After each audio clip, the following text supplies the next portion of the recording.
तर मीनाताईंच्या पुतळ्यावर रंग फेकण्याचा प्रयत्न करणाऱ्यांवर सरकार कठोर कारवाई करेल असं आमदार गोपीचंद पडळकरांनी म्हटले।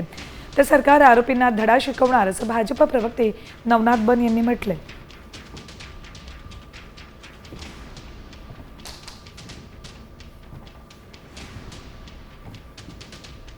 मासाहेबा हे आमच्या सर्वांसाठी आदरणीय व्यक्तिमत्व आहे आणि त्यांच्या पुतळ्यावरती असं कोणी खोडसाळपणे केलं असेल तर आम्ही सर्वप्रथम या घटनेचा निषेध करतो आणि देवाभाऊ अत्यंत सक्षम नेतृत्व आहे आणि ते नक्की कारवाई करतील। ज्यांनी कुणी ही चूक केलेली आहे त्यांना गजाआड घालण्याचं काम आमचं सरकार नक्की करेल। मासाहेबांच्या पुतळ्याबद्दल कुणी अशा प्रकारचं गैरकृत्य करणार असेल तर त्याला धडा शिकवल्याशिवाय राहणार नाही। कारण आपल्या राज्याचे मुख्यमंत्री देवाभाऊ आहेत, गृहमंत्री देवाभाऊ आहेत।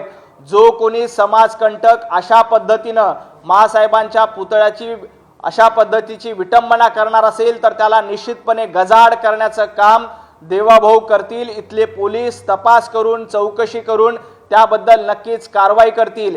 ज्या कोणी समाजकंटकांनी हे कृत्य केलंय त्याला तातडीनं शिक्षा व्हावी अशी आमची देखील मागणी आहे। आता isakal.com आहे देशातील नंबर 1 ची मराठी न्यूज वेबसाईट। प्रत्येक अपडेटसाठी isakal.com ला नक्की भेट द्या।